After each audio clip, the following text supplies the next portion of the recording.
Hello, welcome back to the video lecture of object-oriented design. This is design the classes identified during the analysis phase. So in the end of the analysis phase, we are listing the set of classes which are useful to design the system. And in this phase, we are identifying the additional objects and classes that support the implementation of the requirement. For example, the classes which belongs to the user interface, the classes which belongs to the databases are decided in the design phase. The object-oriented analysis and design phase are intertwined. They will go parallelly. You will do a little bit analysis and design, and again you can get to the analysis, and based on the analysis you can design the relationship between the classes. It will go simultaneously again and again until completing the models of the system. The major activities of the object-oriented design are design and define the classes, design and define the attributes, methods, structures, and association, means the relationship. A few guidelines of the object-oriented design is reuse rather than build from the scratch. Design a large number of simple classes than the small number of complex classes. Design methods. Criticize what you proposed and go back to the analysis again. Rework. Do some rework. And the prototyping is a very important component. It's very essential. We have to construct the prototype of some key system components of the system. By telling you a prototype, a picture may be worth 1,000 words, but a prototype is worth 1,000 pictures.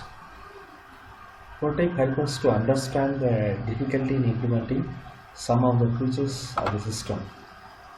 Traditionally, to develop the prototype, it is a quick and dirty way to test the design, user interface, and so on. The prototypes are divided into four types. Horizontal prototype, it is a simulation of the user interface. It is a very quick to implement and provide the good overall feel of the system and allowing the user to evaluate the interface on the basis of the normal and expected conditions.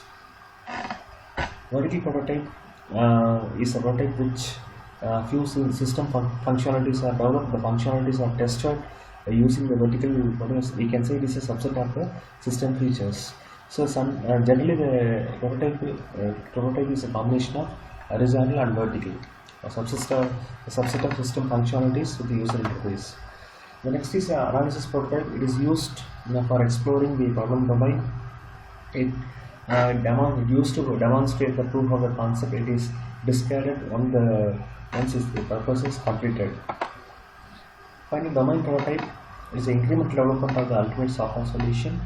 It is often used as a tool and stage delivery of the subsystem to the user or the other member of the development team.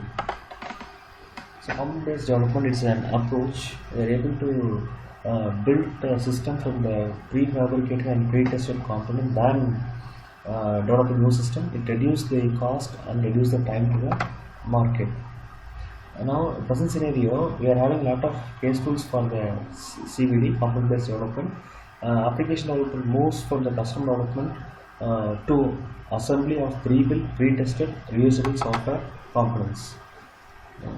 So advantage or the basic idea of CBD are two. The application development can be improved significantly if the applications are assembled quickly from the prefabricated component, increasing a large collection of interpretive software components that is very useful for the developers. So a component-based developer can assemble the component to construct a complete software system. The components themselves may be built from the other component. C assembler and COBOL and C++ are providing the options for this CBD. Next, web application development is a big bang approach. So we are having a set of tools which used to develop a software in optimal time without following the traditional methods. So even though it reduces the time to market, it reduces the quality of the application. So my main focus on the RAL is to reduce the time to the market. It focuses more on process description and can be combined perfectly with the object-oriented approach. Delphi Visual Visual Basic and Power Builder are providing options for RAD. Incremental testing. The Glenn Simoto, Vice President of Technology and Strategic Planning at the New York Bank, he made a statement that our testing was very complete and good, but it cost a lot of money and would add months onto a project. What is the problem? So in this case, the testing added nearly 6 months to the development of a fund transfer application. The problem is the product is handed over to the testing quality assurance team once the development is complete. So it is very difficult for them to understand what actually it is doing. The solution is it is very essential to involve the quality assurance and development team right from the given specification. Another advantage of the object-oriented system development is reusability.